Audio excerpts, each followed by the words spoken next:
MLA కోట ఎమ్మెల్సీలు అయితే ఖరారైనట్టే తెలుస్తుంది. మొత్తానికి మనం ఇక్కడ చూడొచ్చు సామాజిక న్యాయం విధేయత మొత్తానికైతే 5గురు కూడా ఖరారైనట్టు తెలుస్తుంది. ఈరోజు నామినేషన్లు వేయడానికి కూడా రెడీగా ఉన్నట్టు నామినేషన్లు వేయడానికి కూడా వస్తున్నట్టు తెలుస్తుంది. మనం ఇక్కడ చూద్దాం. మనం ఎమ్మెల్సీ అభ్యర్థుల ఎంపికలో కాంగ్రెస్ దుక్కోణం ఇదే.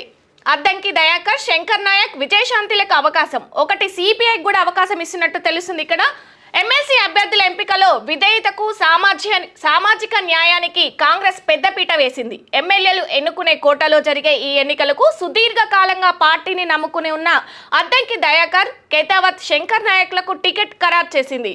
అసెంబ్లీ ఎన్నికల సమయంలో పార్టీలో చేరిన విజయశాంతికి కూడా అవకాశం ఇచ్చింది. అయితే మీనాక్షరి నటరాజన్ వచ్చాకనైతే విజయశాంతి గారిని అయితే ప్రత్యేకంగా తీసుకున్నట్టు తెలుస్తుంది. మనకి ఇక్కడ చూడొచ్చు ఫస్ట్ నుంచి కూడా తను రాజకీయాల్లో అయితే ఉన్నారు.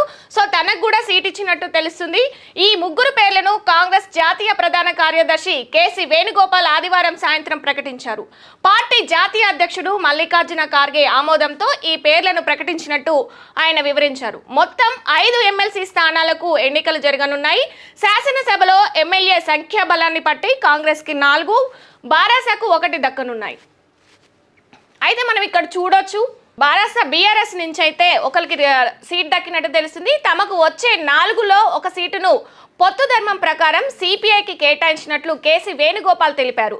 2023లో జరిగిన అసెంబ్లీ ఎన్నికల సమయంలో సిపిఐతో కాంగ్రెస్ పొత్తు పెట్టుకొని కొత్తగూడెం సీటును కేటాయించింది. అప్పుడు తమకు 2 అసెంబ్లీ సీట్లు ఇవ్వాలని సిపిఐ పట్టుబట్టింది. అయితే ఇంతకు ముందే ధర్మాసనం ప్రకారం 2023లో జరిగిన అసెంబ్లీ ఎన్నికల సమయంలోనే సిపిఐకి పొత్తు పెట్టుకొని కొత్తగూడెం సీటును కేటాయించింది. అప్పుడు తమకు 2 అసెంబ్లీ సీటు కావాలని సిపిఐ అయితే కోరడంతో అప్పుడు దక్కకపోలేదు. కానీ ఇప్పుడైతే ఒకటి సిపిఐకి ఇచ్చినట్టయితే తెలుస్తుంది.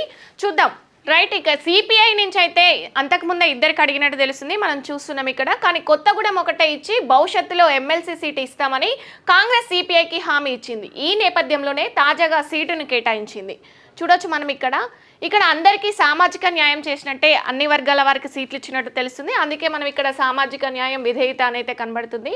చూడొచ్చు మనం ఓసీలకు ఒక్కటన్నా ఇచ్చే ఆనవాయితీకి భిన్నంగా అయితే ఎప్పుడు కూడా ఓసీలకు ఎక్కువ సీట్లు ఇస్తుండే, కానీ ఇప్పుడు అన్ని వర్గాలకు సంబంధించి అన్ని క్యాస్ట్లకు కూడా ఇచ్చినట్టు తెలుస్తుంది. ఒకేసారి 4 ఎమ్మెల్సీ స్థానాలు కాంగ్రెస్కి దక్కే అవకాశాలు ఉండగా ఒకటి సిపిఐకి ఇచ్చి మిగిలినవి 3టిని ఎస్సీ ఎస్టీ బీసీలకు కేటాయించడం విశేషం. ఎస్సీలలో అద్దంకి దయాకర్ రావుకు, ఎస్టీలలో శంకర్ నాయక్కు, బీసీల్లో విజయశాంతికి ఇచ్చింది. ఎప్పుడు ఒకటైన ఓసీలకు ఇవ్వడం కాంగ్రెస్లో ఆనవాయితీ. పైగా ఈసారి ఆ వర్గం నుంచి పలు సీనియర్ జూనియర్ నేతలు టికెట్ కోసం తీవ్ర ప్రయత్నాలు చేసిన సామాజిక న్యాయానికే పార్టీ పెద్దపీట వేసింది. బీసీ కులగణన పూర్తి చేసి చట్టబద్ధత కోసం ప్రయత్నాలు చేస్తుండటంతో పాటు ఎస్సీ వర్గీకరణ హామీని అమలు చేసిన నేపథ్యంలో బడుగు వర్గాల అభ్యున్నతికి పార్టీ కట్టుబడి ఉందని చెప్పడానికి టికెట్ల కేటాయింపులోనూ ఆదర్శంగా నిలిచామని పిసిసి అధ్యక్షుడు మహేష్ కుమార్ గౌడ్ ఈనాడుకు చెప్పారు. అయితే ఎక్కువగా అయితే ఓసీలకు ఇస్తుండే ఎప్పుడు కూడా. సో ఈ బీసీ కులగణన ముందుంచేసి దానికి సంబంధించి అన్ని కులాలకు కూడా న్యాయం చేసినట్టే తెలుస్తుంది ఇక్కడ మనకి. దానికి సంబంధించి పిసిసి అధ్యక్షుడు మహేష్ కుమార్ గౌడ్ అయితే మాట్లాడారు. అద్దంకి దయాకర్, శంకర్ నాయక్ ఇద్దరు సుదీర్ఘకాలంగా పార్టీలో ఉంటున్నారు. సుదీర్ఘకాలం పార్టీ కోసం పనిచేస్తున్న ఎస్సీ ఎస్టీ వర్గాల నేతలని ఆయన గుర్తు చేశారు.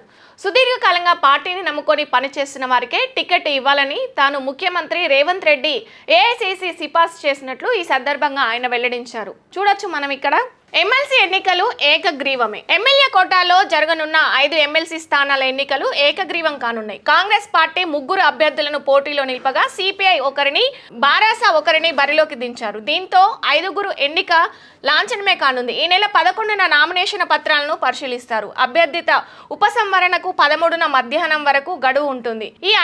ఈ 5 స్థానాలలో 5గురు కంటే ఎక్కువ మంది అభ్యర్థులు పోటీలో ఉంటే ఈ నెల 20న ఎన్నిక నిర్వహిస్తారు. అయితే బారాసా కూడా ఒక అభ్యర్థిని ప్రకటించడంతో పోటీలో 5గురే మిగిలారు. దీంతో ఎన్నిక జరిగే అవకాశాలు లేనట్లే. 13న ఉపసంహరణ గడువు ముగిసిన తర్వాత అభ్యర్థులను ఏకగ్రీవమైనట్లు శాసనసభ ఎన్నికల రిటర్నింగ్ అధికారి ప్రకటిస్తారు. ఇప్పుడు చాలా మంది కాంగ్రెస్ నుంచి అయితే సీనియర్ జూనియర్ నేతలు అయితే ఎమ్మెల్సీ సీట్ అడిగినట్టయితే తెలుస్తుంది. దానికి సంబంధించి మనం చూడవచ్చు ఇక్కడ.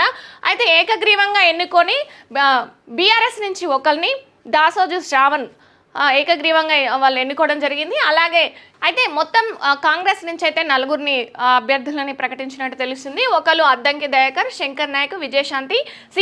సిపిఐ అభ్యర్థిగా నెల్లికంటి సత్యం అయితే బరిలో ఉన్నట్టు తెలుస్తుంది. చూడాలి, ఈ రోజు అయితే నామినేషన్లు వేయడానికి కూడా బయలుదేరినట్టు కూడా తెలుస్తుంది. అందరూ నామినేషన్లకు ఈరోజు లాస్ట్ డేట్ కావడంతో అందరూ కూడా నామినేషన్లు వేయడానికి అయితే వచ్చినట్టుగా తెలుస్తుంది.